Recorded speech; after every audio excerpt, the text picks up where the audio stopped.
Kemudian di dalam Al-Quran,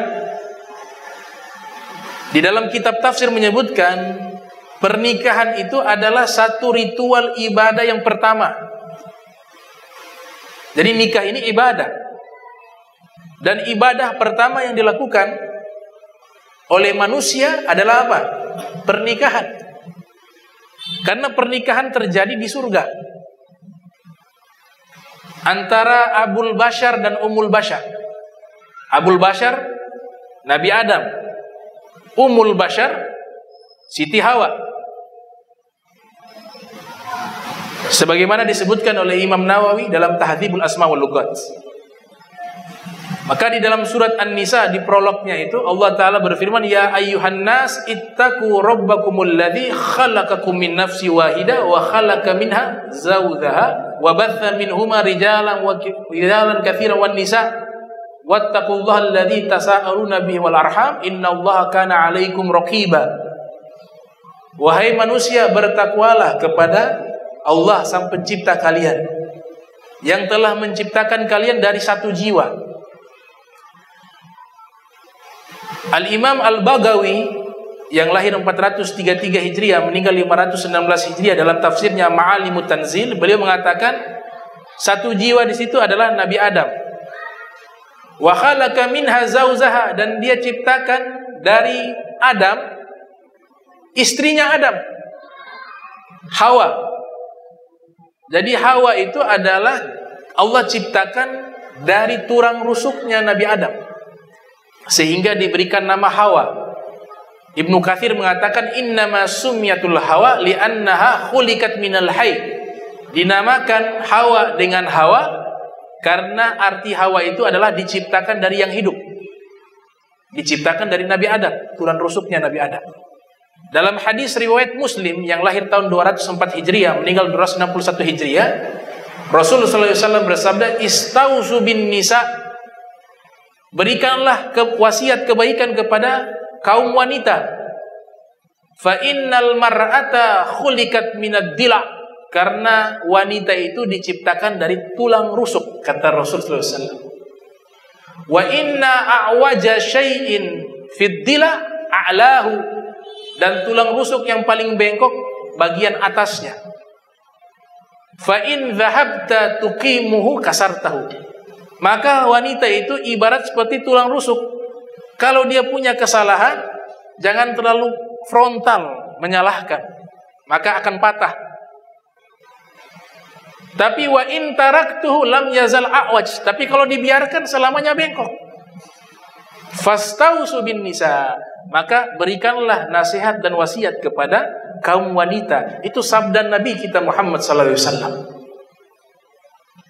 Di dalam riwayat Ibnu Al-Arabi Al-Maliki dalam kitabnya Al-Masalik, beliau mengatakan bahwa an-nisa'u syaqa'iqur rijal. Wanita itu adalah belahan jiwanya laki-laki. Artinya secara fitrawi lelaki dengan perempuan saling membutuhkan. Kalau terpisah, tidak ada pernikahan, maka ada belahan jiwanya yang hilang. Sehingga kesempurnaan dalam kebahagiaan itu tidak ada. Makanya manusia itu dari kata apa? Al-ins minal uns. Manusia itu bahasa Arabnya ins. Kata Syekh Muhammad Murtada Az-Zabidi dalam kitabnya Tajul Arus min Jawahiril Qamus menyatakan, diambil dari kata uns, artinya apa? Manusia itu tidak bisa bahagia secara sempurna kecuali ada pasangan hidup. Makanya namanya al-ins. Oleh sebab itu Nabi Adam waktu diberikan fasilitas kenikmatan di surga, semua ada. Fasilitas kenikmatan di dalam surga Allah berikan kepada Nabi Adam. Cuma hidup sendiri, terasa hampa. Nabi Adam ini, apalagi di dunia. Makanya ada seorang filosof namanya Aristoteles, dalam kitab Al-Milal wan Nihal dikutip, mengatakan manusia itu zon politikon, makhluk sosial yang harus hidup dengan masyarakat dan punya pendamping hidup. Apa yang terjadi? Nabi Adam kesana kemari sendiri, makan juga tidak enak. Ada lagunya tuh, makan-makan sendiri, minum-minum sendiri. Tidak enak. Akhirnya Nabi Adam doa, ya Allah, ini kayaknya kurang. Apa yang kurang? Bingung. Ternyata secara fitrawi, dorongan fitrah mendorong Nabi Adam ingin mencari pasangan. Kayaknya kurang pasangan hidup. Allah tidurkan Nabi Adam. Di saat Nabi Adam tertidur, Allah ciptakan Hawa. Bangun dari tidurnya, Nabi Adam kaget, di depan sudah ada wanita cantik.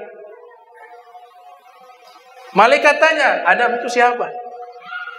Nabi Adam jawab secara spontan, Hawa.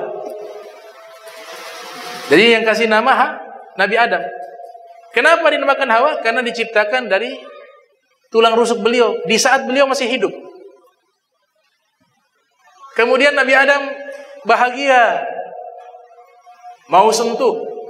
Allah larang, la tamassaha. Wahai Adam, belum bisa sentuh. Bagaimana ya Rabb? Saya mau sentuh. Kata Allah Ta'ala, harus menikah. Waktu itu belum ada sholat, belum ada zakat. Mau kasih ke siapa zakat? Manusia hanya 2. Belum ada ibadah haji, belum ada sedekah. Makanya ulama mengatakan ibadah paling pertama itu adalah ibadah menikah. Nabi Adam mau sentuh, Allah bilang jangan disentuh kecuali menikah.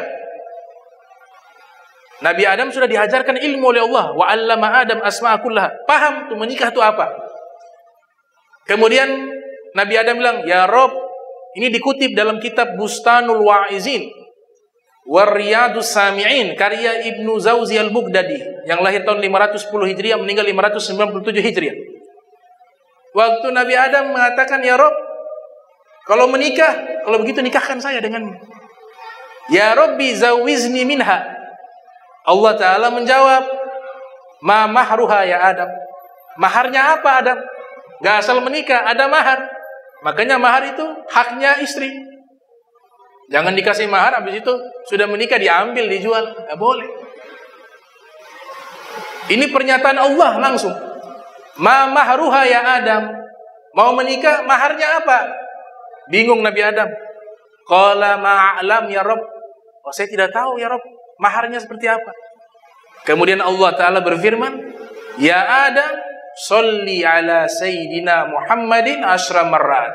Maharnya engkau bersalawat kepada Nabi Muhammad 10 kali. Itu sudah jadi mahar pernikahanmu. Jadi kita ini ada karena berkat salawat kepada Nabi Muhammad SAW. Karena kalau tidak ada salawat kepada Nabi, maka Nabi Adam tidak akan menikah dengan Hawa. Karena tidak ada maharnya. Tapi karena ada maharnya berupa salawat kepada Nabi, maka tersebarlah seluruh manusia dari sulbinya Adam dan Hawa. Jadi salawat kepada Nabi luar biasa. Ya. Pernikahan pertama yang pernah ada, itu maharnya adalah salawat kepada Rasulullah sallallahu alaihi wasallam. Kemudian Allah hadirkan malaikat menjadi saksi dan Allah pun menjadi saksi. Karena Allah yang menjadi saksi dan malaikat menjadi saksi, Allah sebutkan pernikahan sebagai mitsaqa ghalidha. Wa akhazna minkum mitsaqa ghalidha. Mereka wanita mengambil daripada kalian sumpah yang sangat berat tanggung jawabnya. Al-Imam At-Tabari yang lahir tahun 224 Hijriah, meninggal tahun 310 Hijriah, mengatakan dalam tafsir, maksud dari mitsaqan ghalidha adalah kalimatun nikah, kalimat ijab qabul, itu yang berat. Karena yang merubah halal dan haramnya wanita itu hanya di kalimat ijab dan qabul.